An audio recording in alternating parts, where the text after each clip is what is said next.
여러분 안녕하세요. 반갑습니다. 롤피디입니다. 오늘도 어김없이 찾아온 블랙 위도우 네 번째 시간. 네 번째 시간.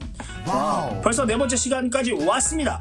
이제 블랙 위도우 다음 주면 끝나요. 제가 처음에 6주 분량이라고 얘기를 했는데 제가 조금 더 타이트하게 쳐서 지금 5번째로 끝날 생각입니다. 그래서 오늘은 그 전 시간이 바로 네 번째 시간입니다. 블랙 위도우 솔로 코믹스도 굉장히 많이 존재를 했고 처음에는 주변 인물처럼 등장을 했지만 점점 주인공이 되어가는 이런 상황들 너무너무 좋아요. 지금 뭐 블랙 위도우 솔로 무비까지 개봉을 하는 상황이니까 당연히 솔로 코믹스도 당연히 존재를 하는 거겠죠. 그 외에도 어벤져스 말고도 이제 마이티 어벤져스로 활동했던 시빌워 다음에 그 캡틴 아메리카 무리와 아이언맨 무리가 나눠지게 됩니다. 아이언맨 그 팀이 마이티 어벤져스이거든요. 아무래도 이 블랙 위도우는 그 초인 등록법을 지지했던 히어로였기 때문에 아이언맨과 같이 활동을 하게 되는데, 그래서 마이티 어벤져스로 활동도 많이 하게 됐고요. 그 썬더볼츠를 타도하는 썬더볼츠가 빌런 그룹이기 때문에 그 빌런 그룹과 맞서는 그런 상황도 되게 많이 오늘 등장하게 됩니다. 우후! 이제 정말로 그냥 한 사람의 히어로로서 블랙 위도우 한번 다뤄보도록 하겠습니다. 그럼 시작해볼까요? 출발!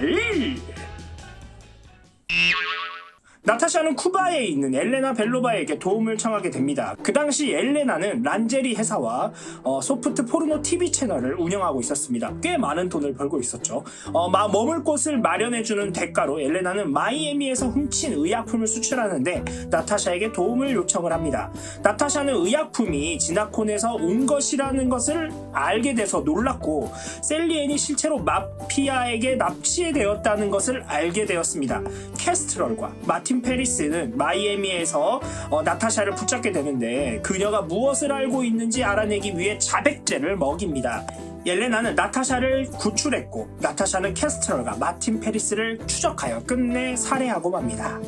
나타샤는 셀리앤이 지나콘에 실험을 당했다는 것과 그리고 거기에서 탈출했다는 것을 알게 됐습니다. 블랙 위도우는 미국의 빌런들의 배후에서 후원하는 사람의 정체를 알아내기 위해 팅커러를 추적하게 되었습니다. 부르카로 변장한 그녀는 팅커러를 쫓으며 현재 라트베리아의 총무인 루치아 폰 바르다스의 성에 도착했습니다. 이 당시 대통령은 쉴드가 폰 바르다스를 없애겠다는 퓨리의 요청을 거절한 상태였습니다. 혼자 행동할 수밖에 없었던 퓨리는 폰 바르다스를 쓰러뜨리기 위해 위도우, 캡틴 아메리카, 스파이더맨, 루크 케이지, 데이지 존슨을 불렀습니다. 불행히도 히어로들은 폰 바르다스에 대한 둠성을 무너뜨리는 것을 탐탁치 않게 생각했습니다. 그 후 퓨리는 시크릿 워에서 레벨 10이 안 된 참가자들의 기억을 모두 삭제해버렸습니다. 아무도 기억하지 못했어요. 맨 머독이 데어데블이라고 신분이 언론에 노출되었을 때 정부는 루크 케이지, 아이언 피스트, 그리고 포기 넬슨까지 체포하려 했습니다. 나타샤는 맨 머독을 제외한 다른 사람들이 감옥에 가는 것을 겨우 막을 수 있었습니다. 슈퍼 히어로의 11워 동안에 나타샤는 초인 등록법의 지지자이자 아이언맨이 이끄는 부대의 일원이 되었습니다. 이게 바로 마이트 어벤져스입니다. 그 후 나타샤는 스스로 등록을 허용했고 다시 설립된 어벤져스에 합류하게 됩니다.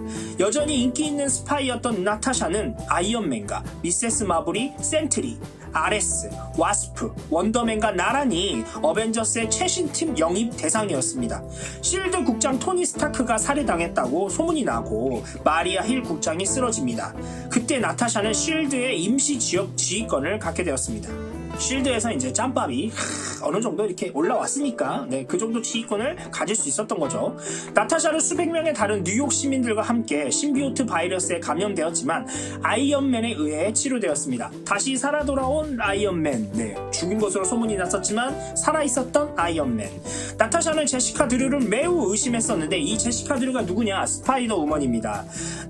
나중에 알고 보니 사실 외계 종족 스크럴 사기꾼인 베란케, 여제입니다.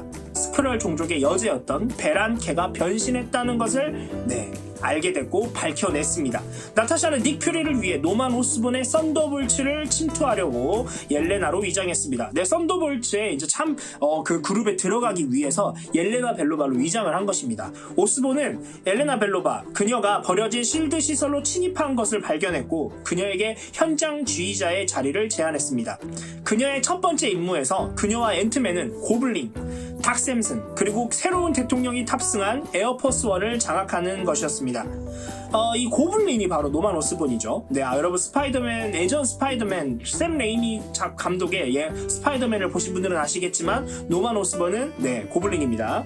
오스본은 썬더볼츠를 더욱 강화시키고자 했고 그를 퓨리로 이끌기 위해 닉 퓨리로 이제 변장을 해서 나타샤에게 메시지를 보냈는데 그게 바로 나타샤를 함정에 빠뜨린 것이었죠. 오스본은 그녀에게 현재 썬더볼츠를 이끌고 있는 송버드를 죽이라고 명령했습니다. 퓨리는 엘레나에게 오스본에 대한 정보를 갖고 있을지도 모르는 송버드를 구출해서 데려오라고 명령을 합니다. 나타샤는 송버드를 발견했고 그녀에게 자신이 변장한 나타샤 로마노바라는 것을 밝혔습니다. 그녀는 퓨리에게 송버드를 데려갔지만 썬더볼츠도 그 뒤를 따랐습니다. 3명 나타샤, 송버드, 퓨리는 붙잡히게 됩니다. 그런데 오스본이 계속해서 퓨리를 흉내내어 메시지를 보냈기 때문에 이 썬더볼츠가 뒤를 따라갈 수 있었던 거죠. 오스본은 썬더볼츠에게 나타샤와 송버드를 처단하라고 명령했지만 그들은 앤트맨과 헤즈맨, 팔라딘이 이들 편에 서게 되면서 나머지 멤버들과 싸우게 됐고 겨우 탈출할 수 있었습니다. 마5와 픽서에게 구조가 된 후에 그들은 오스본에게 저격당한 퓨리가 라이프 모델 데코이였다는 것을 알게 됐습니다. 퓨리는 죽지 않았습니다. 이렇게 오늘 블랙 위도우 4번째 시간을 마무리를 지어봤는데요. 앞으로 더 이제 활약이 많이 남아 있습니다.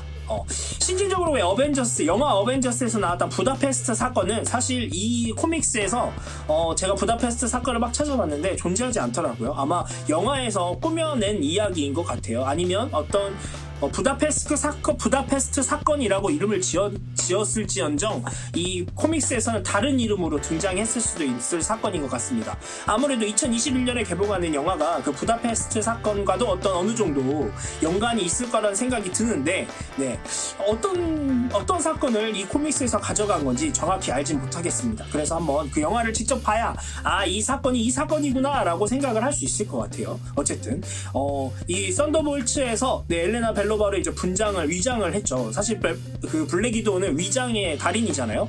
그 전 시간에도 할머니로도 분장을 했었고 이번에 부르카, 엘레나 벨로바 이렇게 분장을 했었던 것을 보면 분장의 달인이죠. 그렇게 이제 자신의 임무, 어떤 스파이 임무가 거의 대부분이었고 암살자 임무가 거의 대부분이었기 때문에 그런 임무에 최적화된 그런 능력을 가지고 있었던 것은 아닌가라는 생각이 듭니다.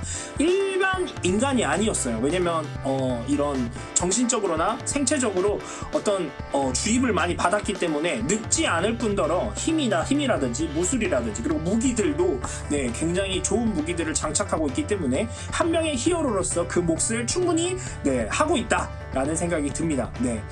이제 다음에 마지막 이제 블랙 위도우 시간인데요. 그 다음에 무슨 캐릭터를 할까 고민을 하고 있습니다. 혹시 여러분 추천하고 싶은 캐릭터 있으면 알려주세요. 그 캐릭터 가지고 한번 이 캐릭터 좀 꾸며보도록 하겠습니다. 오늘 영상도 이렇게 봐주셔서 정말 감사하고요. 이 영상을 보시는 모든 분들이 행복하셨으면 좋겠습니다. 축복합니다. 오늘 영상도 재밌게 보셨다면 구독과 좋아요 눌러주시고요. 알림 설정까지 해주시면 여러분 너무나 땡큐. 사랑합니다. 지금까지 롤PD였고요. 다음 시간에 또 다른 영상으로 찾아오도록 하겠습니다. 여러분 안녕.